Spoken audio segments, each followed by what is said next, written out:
চলো let start to English. আজকে শুরু করা যাক আমরা ইংলিশে কিভাবে পটু হতে পারি। আমরা হচ্ছে বাঙালি না, এখন পৃথিবীর অনেক অনেক দেশগুলো আছে যেগুলোর মধ্যে হচ্ছে ইংরেজি ভাষা বলার জন্য অনেকজনের পারে, অনেকজনে এই ইন্টারন্যাশনাল ল্যাঙ্গুয়েজটা কথা বলতে পারে না। তো বিশেষ করে আমাদের বাঙালিদের অনেক সমস্যা দেখা দেয়। এটার মধ্যে হচ্ছে কি সমস্যা দেখা দেয়? এটার মধ্যে হচ্ছে সমস্যা দেখা দেয় হচ্ছে আমরা ইংলিশে কথা বলতে পারি না। কারণ ইংলিশে কেন কথা বলতে পারি না? আমাদের যে ছোটবেলা থেকে আমরা যে মায়ের মুখ থেকে কথাটা শিখি, যে ভাষাটা আমরা বলি, সেটা হচ্ছে আমাদের বাংলা ভাষা। তার কারণে আমরা যখন ইংলিশে লেখাপড়া করি, যখন কিন্ডারগার্টেন স্কুলে যাই, তো আমাদেরকে প্রথমে কি শেখানো হয়? ABCD। ABCD যখন শেখানো হয় আমরা এগুলো শিখি। অ্যালফাবেট 26টি, তো 26টি শেখানো হয়। এরপর আমরা একটা একটা এতে apple, A for apple, B for ball, C for cat, এভাবে শিখতে থাকি। তো এরকম করে তার ইংরেজি শেখা যায় না, নট পসিবল। তো আমাদের থেকে ইংলিশ শিখতে হলে প্রথমত হচ্ছে নিজেকে শান্ত রাখতে হবে, নিজের মধ্যে রাখতে হবে যে ইংলিশ শিখতে হলে শুধু লেখাপড়া করে ইংলিশ শেখা যাবে না।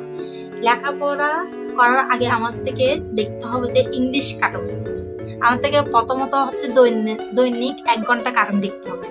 কার্টুন দেখেন, আপনি আপনার পছন্দের একটা ইংলিশ মুভি দেখেন, বা আপনি আপনার একটা পছন্দের যে কোনো একটা ড্রামা দেখতে পারেন। তো যারা এখনো অ্যাডাল্ট হয়ে গেছেন, অনেক বড় বা আমাদের বয়সে হয়ে গেছেন, ইংলিশে কথা বলতে পারেন না, তো আপনার থেকে ডেইলি অন্তত 1 ঘন্টা ইংলিশের মধ্যে সময় দিতে হবে। দুই নাম্বার হচ্ছে আপনার থেকে প্রতিদিন ঘুমানোর আগে অন্তত ম্যাক্সিমাম 20 থেকে 30 মিনিট কোনো কিছু ইংলিশ দেখতে হবে। ইংলিশটা দেখতেছেন, ইংলিশটা কি দেখতেছেন আপনি, আপনার থেকে এনজয় করে দেখতে হবে। আপনি যদি জাস্ট এমনি তাকে থাকেন, তাহলে আপনার ইংলিশ শেখা হবে না, এই জীবনে তার ইংলিশ পারবেন না। আপনার থেকে প্রথমত হচ্ছে যে ইংলিশ দেখতে, আপনার থেকে ওই ইংলিশটার ইন্টারেস্ট থাকতে হবে, ওই ইংলিশটার মধ্যে কি বলতেছে। আপনি সাপ্লাই দিয়ে দেখবেন, সাপ্লাই দিয়ে দেখলে কি হবে? সাপ্লাই দিয়ে দেখলে হয় কি, আমাদের ওই আমরা যখন দেখি আমাদের ওই ওয়ার্ডগুলো আমাদের চোখে পড়ে। তো ওয়ার্ডগুলো ওখানে যখন বলে, আমাদের যখন চোখে পড়ে, আমাদের মাথা তখন সেট আপ করতে থাকে। তো যখন আমরা ইংলিশ দেখতেছি, যেমন হাউ আর ইউ, এটা সাপ্লাইয়ের মধ্যে করে গ্লাসের মধ্যে লিখে দিবে। তো যখন লিখে দিবে তখন আমরা দেখবো, তো হাউ আর ইউ তো কি, তুমি কেমন আছো। তো এই ছোট ছোট ছোট ছোট ওয়ার্ডগুলো আমার থেকে আগে প্রথমে জানতে হবে। একদম ইংলিশ জানার জন্য যে প্রথমে যে একদম অনেক কোডিং জানতে হবে, অনেকগুলো কোডিং ওয়ার্ড শিখে ফেলতে হবে, তা না। বিষয়টা হচ্ছে এমন না। বিষয়টা হচ্ছে আমরা যখন ইংলিশ বলতে চাই, তখন আমরা প্রথমে কি করি? মাথার মধ্যে বাংলাকে আগে আনি, তারপর এটাকে কি করি? ইংলিশে কনভার্ট করার চেষ্টা করি। কিন্তু ইংলিশে কনভার্ট করতে যাই আমাদের কি হয়? ইংলিশটা শুদ্ধ হয় না। তো এখন আমাদের থেকে ইংলিশেরও অর্থ জানতে হবে। প্রয়োজন আপনি ভুল বলেন, লোকে কিছু বলতেছে, বলুক, সমস্যা নাই। আপনাকে লোকে যেটা বলতেছে এটা আপনাকে নিচে দেখার জন্য, কিন্তু আপনি এখানে থেমে গেলে আপনার তো ইংলিশ শেখা হবে না। কারণ ভবিষ্যৎ ফিউচারে যে আসতেছে, জেনারেশন আসতেছে, এখানে ইংলিশ অনেক মাসবি প্রয়োজন। তো আপনার থেকে অবশ্যই ইংলিশ শিখতে হবে। তো আপনি যদি একটু তো ইন্টারভিউ দিতে গেছেন বা আপনি কোথাও জবে গেছেন, তো সেখানে দেখা যাচ্ছে কি অনেকেই ইংলিশে কথা বলতেছে যেটা আপনি পারতেছেন না। কিন্তু আপনি না পারলে তখন তাদের সামনে কি হবে? অকওয়ার্ড ফিল করবেন যে দেখ, ওরা তো ইংলিশ পারতেছে, আমি তো ইংলিশ পারতেছি না। কিন্তু এরকম করলে তার বিষয়টা হবে না। আমার থেকে নিজেকে ডেভেলপ করতে হবে। মানুষ যখন ছোট থাকে তখন কেউ শিখে আসে না। সবাই পৃথিবীতে আস্তে আস্তে বড় হয়ে জীবনের প্রযুক্তির সাথে মিলিয়ে আস্তে আস্তে কি করে এগুলো শিখতে থাকে। তখন কেউ হয়তো অনেক তাড়াতাড়ি ক্যাচ করতে পারে, আর একজন তাড়াতাড়ি ক্যাচ করতে পারে না। তো এটা সবার ব্রেন তো সেম না। তো সবার যখন ব্রেন সেম না, তো হচ্ছে আমাদের থেকে আস্তে আস্তে শিখতে হবে, দেখতে হবে। প্রতিদিন 1 ঘন্টা করে আপনি ইংলিশ দেখবেন আপনার মধ্যে কতটুকু ডেভেলপ আসতে যায়। আপনি নিজেকেই দেখবেন যে আপনি কতটা ডেভেলপমেন্ট অর্জন করে ফেলছেন। নিজের মধ্যে নিজেকে এনজয় রাখতে হবে। ইংলিশ দেখার জন্য আপনি যখন এনজয় রাখতে পারবেন নিজেকে, মানে এনজয় করতে হবে ইংলিশটা। প্রথম হচ্ছে আপনার থেকে ইংলিশটা আপনি যখন এনজয় করবেন, তো আপনার দেখা যাবে আপনার মাধ্যমে আস্তে আস্তে আপনার মধ্যে কি আসতেছে?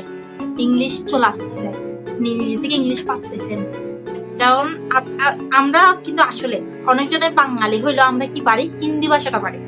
तुम कैसे हो, तुमने लंच में क्या खाया है।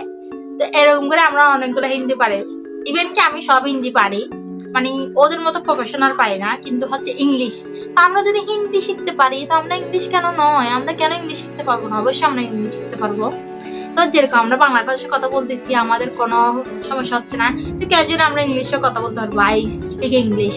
অবশ্যই ইংলিশটা পারা জরুরি। তার জন্য আমার ভিডিওটা আপনারা যারা দেখতেছেন অবশ্যই আমার চ্যানেলকে একটা সাবস্ক্রাইব দিবেন। প্রতিদিন ইংলিশ নিয়ে ভিডিও বানাই না, আপনারা যদি চান আপনাদের কিছু মোটিভেশনের জন্য আমি ইংলিশের চ্যানেলে আরো কিছু নতুন নতুন স্টেপ আপনাদেরকে বলে দিতে পারি, যে ইংলিশ শিক্ষা কিভাবে আপনি কিভাবে ইংলিশে ডেভেলপ করতে পারেন, আপনি কিভাবে ইংলিশ শিখতে পারেন। এটা হচ্ছে আপনার একটা বড় অ্যাচিভমেন্ট যে আপনি ইংলিশ শিখতে পারবেন। আপনার থেকে ইংলিশ শেখাটা অনেক ইম্পর্টেন্ট, বুঝতে পারছেন? ইংলিশ যদি থাকে জীবনে, আপনি একজনের সাথে কথা বলতেছেন, আপনি ইংলিশে কথা বলতেছেন, তো আপনাকে দেখতে একটু কি লাগবে, অনেক স্মার্ট লাগবে। যারা ইংলিশে কথা বলে তাদেরকে একটু আলাদা চোখে দেখে আমাদের বাংলাদেশের মানুষ। যেখানে যারা আপনি সেখানে আপনাকে ইংলিশে কথা বলতেছে, স্যার ম্যাম সবাই ইংলিশে কথা বলতেছে। ইংলিশ পারলে আপনার একটা স্কিল, আপনার একটা নতুন একটা স্কিল তৈরি হবে। তো অযথা আমরা ফেসবুকে ভিডিও স্ক্রোল না করে, অন্য কিছু না দেখে আমরা অবশ্যই আমরা চেষ্টা করবো আমাদের নিজের জন্য কিছু ইংলিশ শিখতে পারি। জানা আমরা জানি ইংলিশটা শিখলে আমাদের কি হবে, আমরা অনেক জায়গায় চাইলে বলতে পারবো, আমরা একটা জবে যারা ইন্টারভিউতে বাঁচবো না, আমরা ইংলিশ পারলে আমাদের ইংলিশ টিচার হতে পারবো অনেকজনে। তো এখন থেকে আপনি শুধু গনে গনে শুধু 2 মাস ইংলিশ কার্টুন দেখেন, মুভি দেখেন, গান দেখেন, নিজেকে সময় দেন। আপনি যে ইংলিশ ওয়ার্ডগুলো শিখতেছেন এগুলো আপনি খাতায় নোট করেন, এগুলোকে মনে রাখেন। আপনি একটু গুটোতে বলো, ফাইনতে বলো, এরকম না। আপনাদেরকে জাস্ট একবার পড়ে একবার ভালো করে মনে রাখতে হবে যে এটা কি জিনিস ছিল, এটা মনে রাখতে হবে। এটা যেমন আপনি গুড শিখছেন, তো গুড দিয়ে আপনাদেরকে একটা সেন্টেন্স মেকিং করতে হবে। যেমন আই এম গুড, তুমি ইজি ছোট। তারপর হচ্ছে আর ইউ ফাইন, তুমি কি ভালো আছো। এভাবে করে আপনাদেরকে ছোট ছোট ওয়ার্ড গুলা আস্তে আস্তে নিজের মধ্যে আনতে হবে। হ্যাঁ, আর এখন হচ্ছে 2026 সাল আসতে যাচ্ছে আমাদের মধ্যে। তো 26 সালে আপনি দেখবেন অনেক কিছু ডেভেলপ হয়ে গেছে। আর আমি আপনাদেরকে আজকে 2টা অ্যাপের নাম বলবো, যে অ্যাপগুলো দিয়ে আপনি অনেক ভালো করে ইংলিশ শিখতে পারবেন, আপনি ওদের সাথে প্র্যাকটিস করতে পারবেন। আপনারা শুনছেন নাকি আমি জানি না। একটা হচ্ছে আমাদের মধ্যে একটা নতুন জেনারেশন এআই। এখন কি জেনারেশন? AI generation. এখন হচ্ছে এআই এর মাধ্যমে আমরা কি করতে পারি, ইংলিশ অনেক কিছু লার্নিং করতে পারি। তো আপনি যখন চ্যাট জিপিটি, একটা অ্যাপ আছে এটার নাম হচ্ছে চ্যাট জিপিটি, আপনি প্লে স্টোরে যাবেন, আমি ওই দেখা দিব, লোগোটা দেখা দিব এখানের মধ্যে। তো চ্যাট জিপিটি, এই চ্যাট জিপিটি দিয়ে আপনি ইংলিশ প্র্যাকটিস করতে পারবেন। 2 হচ্ছে জেনামাইন দিয়ে আপনি ইংলিশ হচ্ছে আপনি যখন ওকে কিছু একটা ইংলিশে বলবেন, সে আপনাকে রিপিট করবে, সে আপনাকে বলবে। আপনি ইংলিশ শেখার ক্ষেত্রে নয়, আপনি চ্যাট জিপিটিকে অনেক কিছু আস্ক করতে পারবেন, অনেক কিছু বলতে পারবেন, তার সাথে নিজের দুঃখ সুখ শেয়ার করতে পারবেন, তার থেকে আপনি উপদেশ নিতে পারবেন, অনেক কিছু করতে পারবেন। তো আজকের ভিডিওটা আমি অনেক লম্বা করে বলছি আসলে। তো আজকের ভিডিওটা আপনাদেরকে কারা আমার ভিডিওটা ভালো লাগছে, আপনি যদি অবশ্যই আমার চ্যানেলে নতুন হন একটা সাবস্ক্রাইব আর একটা লাইক অবশ্যই দিবেন। আর আমার কথাগুলো কেমন লাগছে আপনি অবশ্যই আমাকে একটা কমেন্ট করতে ভুলবেন না। আমি জানি আমি একটা ইউটিউবার হওয়ার স্বপ্ন, আমার স্বপ্নই যেন থেকে না যায়, আপনাদের মাধ্যমে যেন আমি আমার ইউটিউব হওয়ার জার্নিটা যেন শুরু করতে পারি। আসলে আজকের মতো আপনাদের কাছে বিদায়। অবশ্যই আমাকে একটা সাবস্ক্রাইব আর একটা লাইক দিতে অবশ্যই ভুলবেন না। কোনো একটা নতুন ভিডিও নিয়ে আপনাদের মাঝে হাজির হব। আমি মাহি ইসলাম, আজকের মতো বিদায়। আল্লাহ হাফেজ।